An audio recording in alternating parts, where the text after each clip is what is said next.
At the time my son was 3 years old, I had started feeling that something was off. He couldn't move his bowels. He was experiencing extreme pain, wouldn't go to the bathroom, and was screaming and punching walls, and he was 3.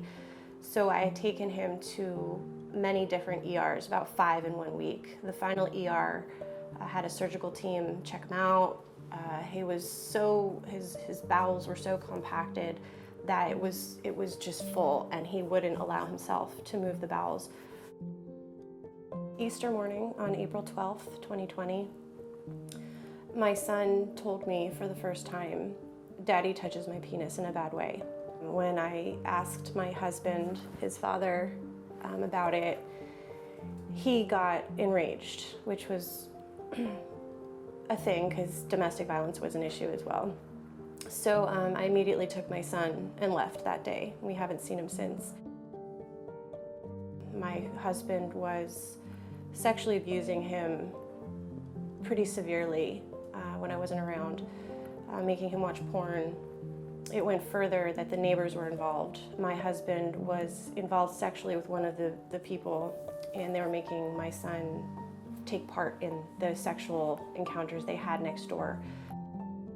I started working overnights at a drug rehab, 3 overnights a week. And the neighbors, they were all well aware of my schedule. And it was around that time that I believe that my husband started taking my son to different locations, started selling him as a commodity, basically. There were parties at different people's houses. One of the houses, my son said, is the house where they killed Megan, but they don't know who Megan is. He doesn't know who Megan is.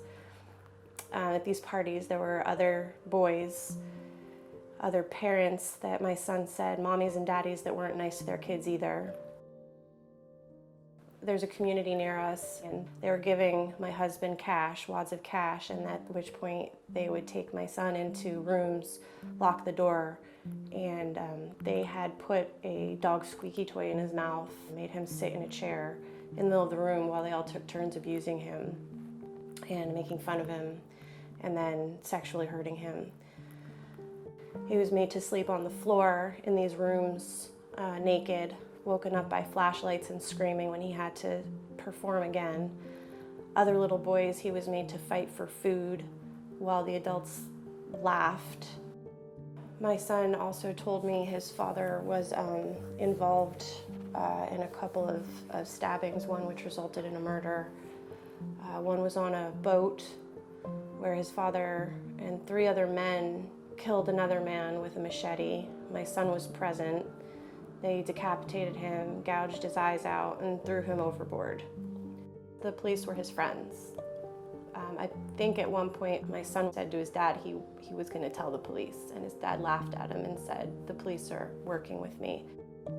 My husband was trying to convince him that I wasn't his real mother, that he had another mother for him. He said Daddy was telling him he was going to hurt me and hurt him if he ever told me anything. And he also told him that I was okay with it, that I knew. I left with my son for Miami.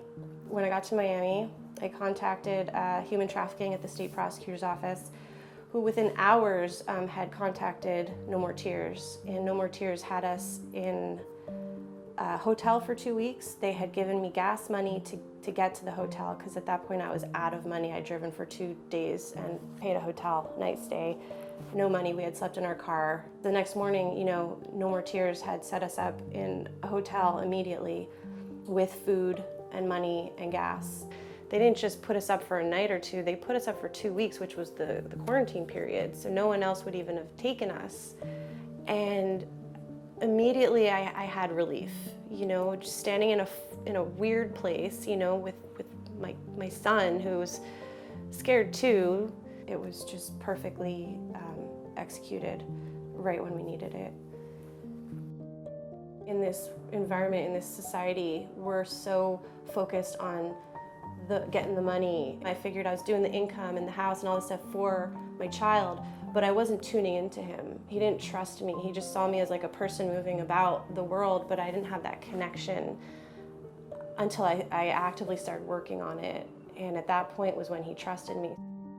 Thank you so much for supporting No More Tears, because without that, I wouldn't be here right now. These organizations, they have their eyes wide open, and they know that people need the help. These children need, they need the help. Thank you for your support. Thank you.